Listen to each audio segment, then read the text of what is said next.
Find something you can hold on to. Find someone who'll be there for you. 'Cause that's all that really matters in the end. Find somewhere you can come home to. Find someone that'll die for you. 'Cause that's all that really matters in the end. It's love, love, love.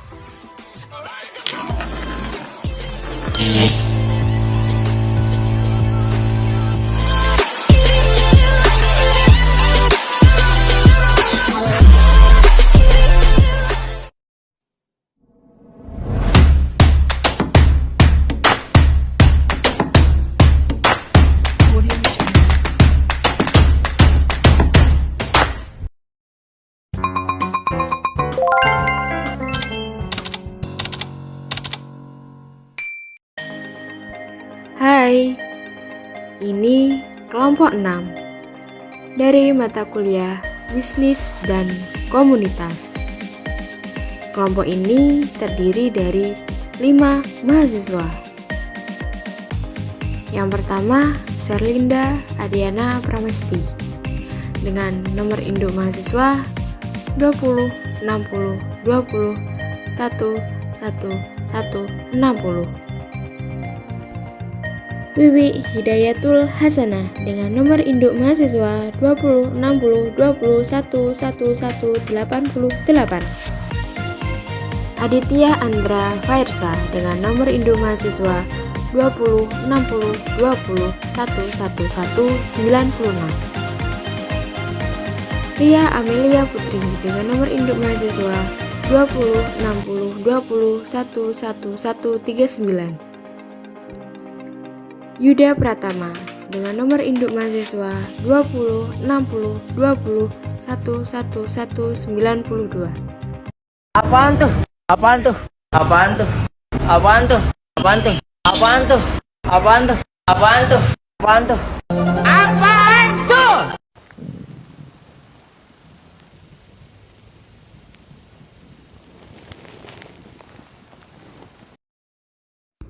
Pada presentasi ini kami akan membahas tentang Business Feasibility Study of Joins Cafe atau studi kelayakan bisnis pada Cafe Joins. Saya Aditya Andra Fairsa NIM 196. The fast growing industry in Indonesia is in the culinary industry. Saya Aditya Andra Fairsa NIM 196. Industri yang berkembang pesat di Indonesia adalah industri kuliner.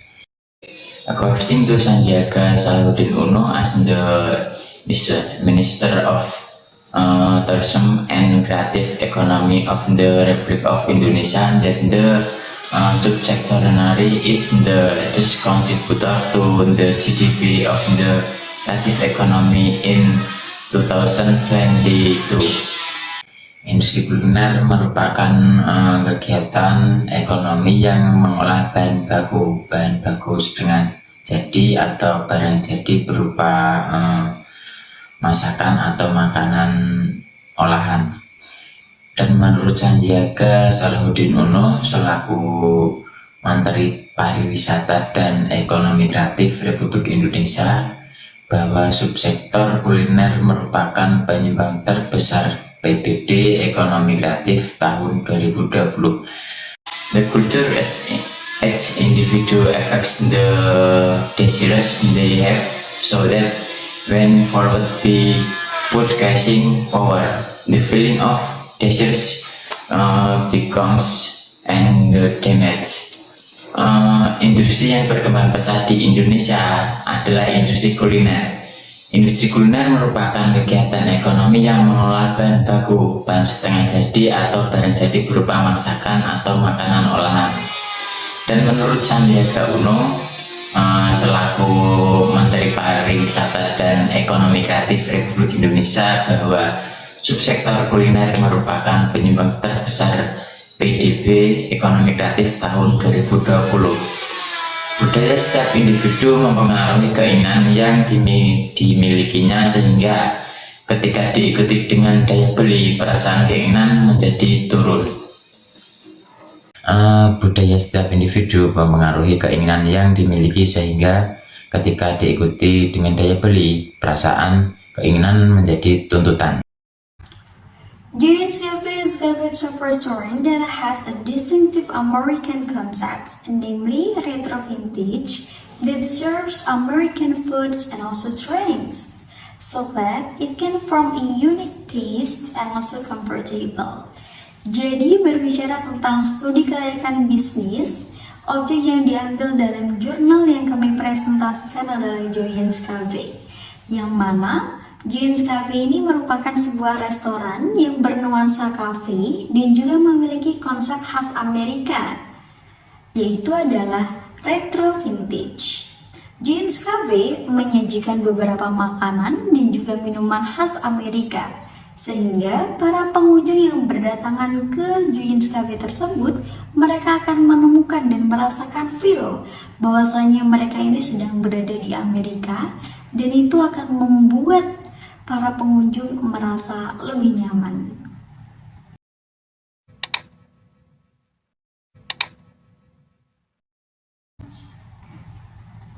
Three market demands analysis of Joyens Cafe. The first, market potential analysis. The second, growth projection. And also the third, market trend analysis.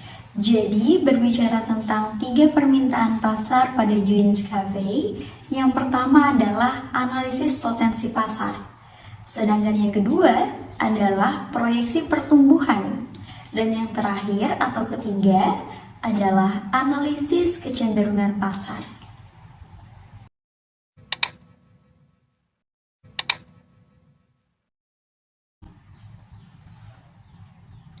Let's talk about the first point of market demand analysis of Joyens Cafe, that is market potential analysis.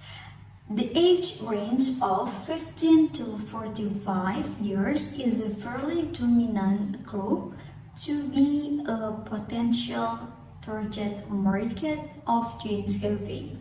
Jadi berbicara tentang analisis potensi pasar, jadi mereka itu memiliki sebuah target pasar, yaitu adalah remaja sampai dengan usia yang menengah. Jadi dari remaja yang berusia 15 tahun sampai 45 tahun. Jadi mereka itu merupakan target pasar dari Joyens Cafe tersebut.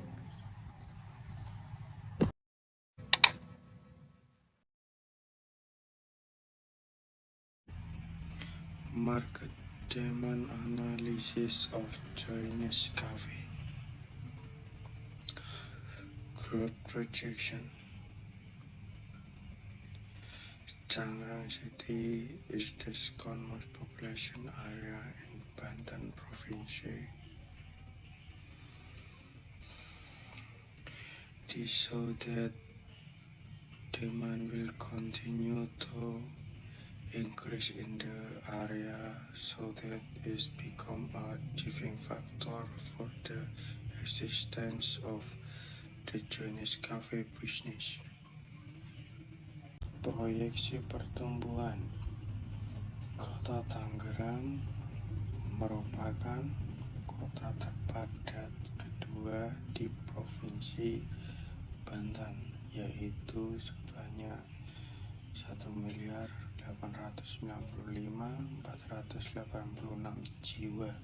Hal ini menunjukkan bahwa permintaan akan terus meningkat di daerah tersebut.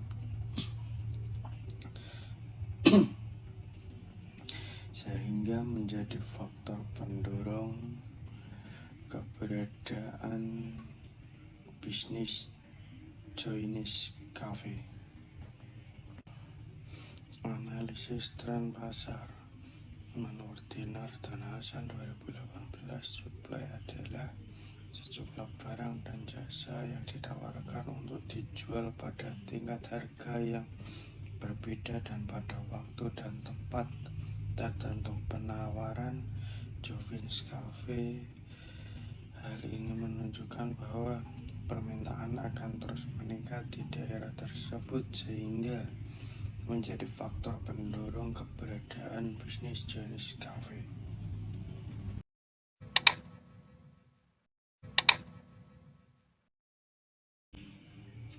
Market demand analysis of Jovin's Cafe.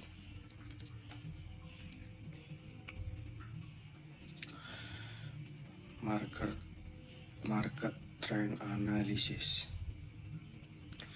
According to Dinar and Hassan, 2080 supply is a number of goods and services of offering for sale at different price levels and at certain times and places.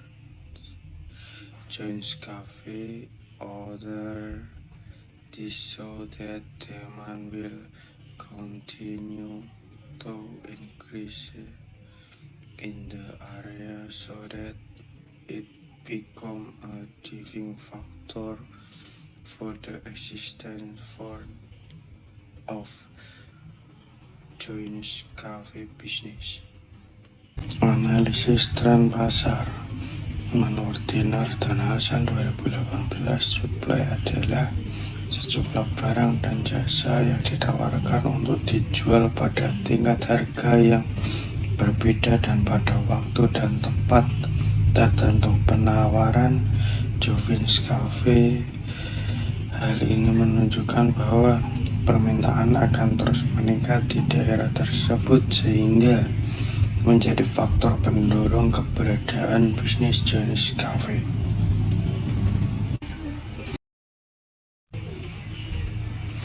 Business Feasibility Study Jovin's Cafe.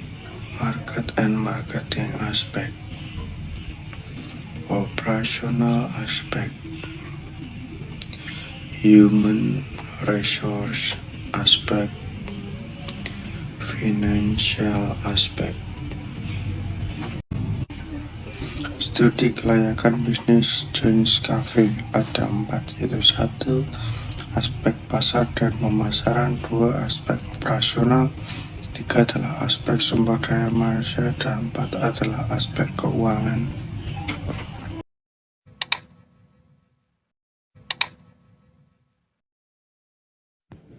Market and marketing aspect. Tangerang City is the second most populous area in Banten Province. The ever-increasing number of residents indicates that the needs and demand in the area are likely to continue to increase. As a basic human need, food and beverage service is the demand that will continue to increase.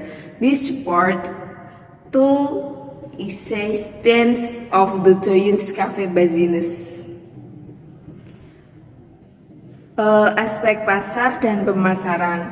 Kota Tangerang merupakan daerah terpadat kedua di Provinsi Banten. Jumlah penduduk yang terus meningkat menunjukkan bahwa kebutuhan permintaan di daerah tersebut kemungkinan akan terus meningkat. Sebagai kebutuhan dasar manusia, layanan makanan dan minuman merupakan permintaan yang akan terus meningkat. Hal ini mendukung eksistensi bisnis Jovin's Cafe.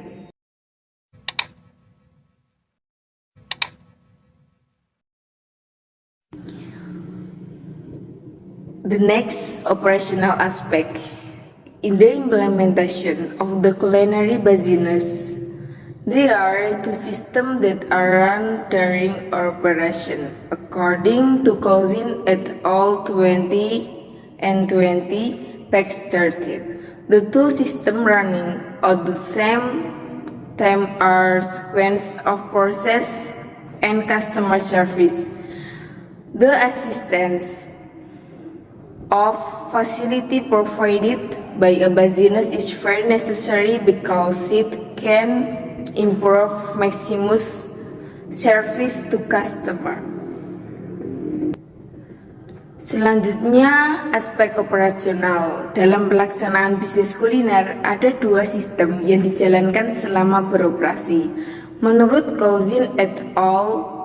Tahun 2020, halaman 13, dua sistem yang berjalan pada saat yang sama adalah urutan proses dan layanan pelanggan. Adanya fasilitas yang disediakan oleh suatu usaha sangat diperlukan karena dapat meningkatkan pelayanan yang maksimal kepada pelanggan.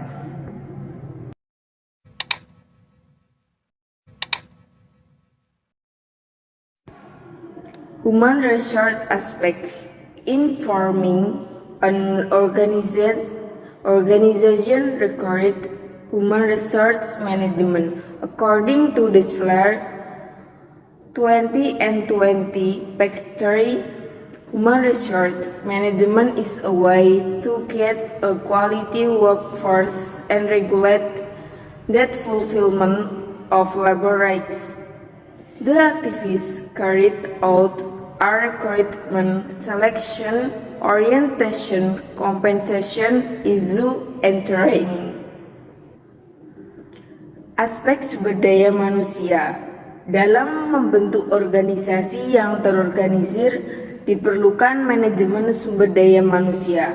Menurut Dessler, tahun 2020, halaman 3, manajemen sumber daya manusia adalah cara untuk mendapatkan tenaga kerja yang berkualitas dan mengatur pemenuhan hak-hak buruh. Kegiatan yang dilakukan adalah rekrutmen, seleksi, orientasi, masalah kompensasi, dan pelatihan.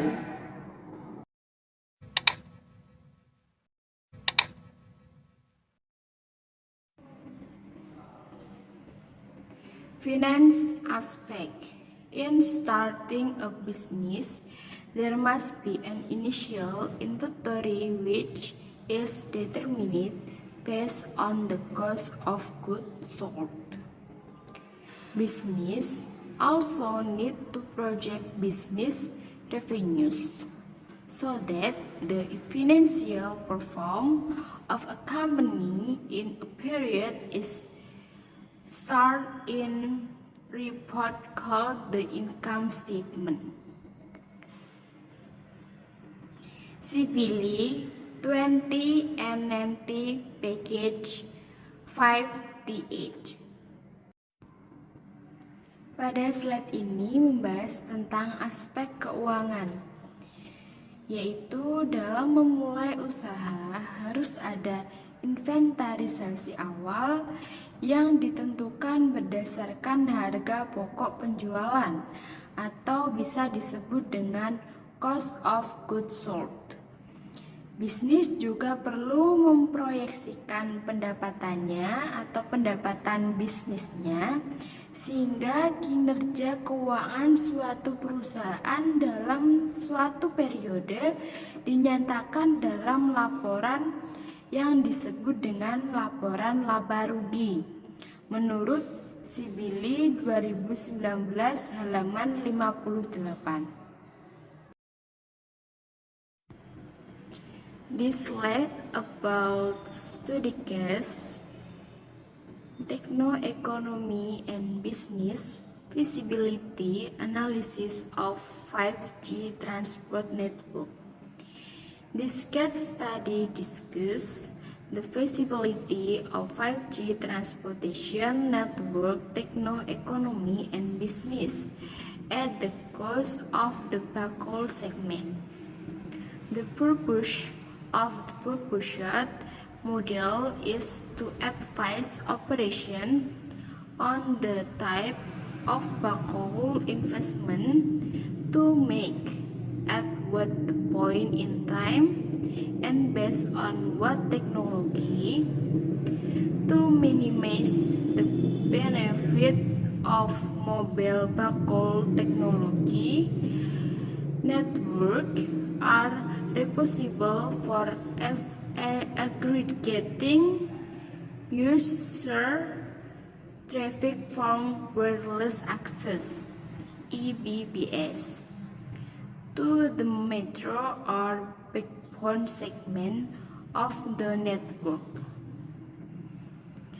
Operator can choose from more than one technology for the backhaul network according to their needs in terms of capacity, reliability, cost, and expected duration of development.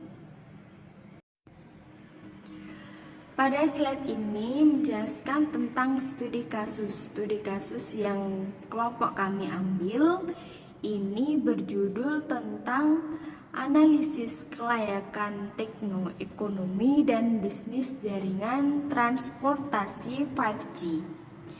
Studi kasus ini membahas tentang kelayakan teknoekonomi dan bisnis jaringan transportasi 5G dengan mengorbankan segmen backhaul. Tujuan dari model yang diusulkan adalah untuk memberi saran kepada operator tentang jenis investasi backhaul, apa yang harus dimulai, pada titik waktu apa, dan berdasarkan teknologi apa untuk memaksimalkan manfaat teknologi backhaul ini. Seluler jaringan backhaul bertanggung jawab untuk menggabungkan lalu lintas penggunaan dari akses nirkabel yang disebut dengan IEBS ke segmen netro atau tulang punggung jaringan. Operator dalam memilih dari lebih satu teknologi untuk jaringan backhaul, mereka sesuai dengan kebutuhan mereka dalam hal kapasitas, keadaan, biaya, dan durasi penyebaran yang diharapkan.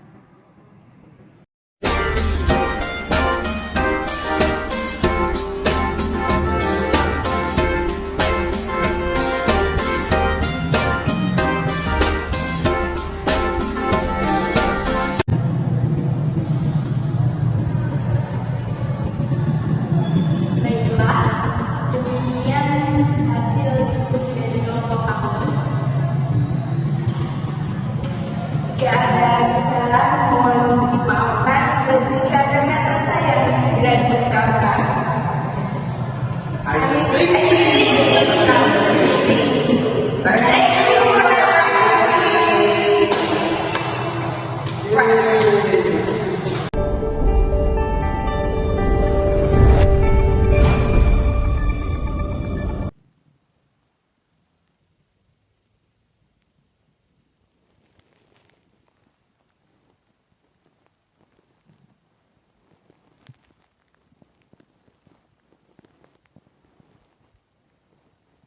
Thousand years later.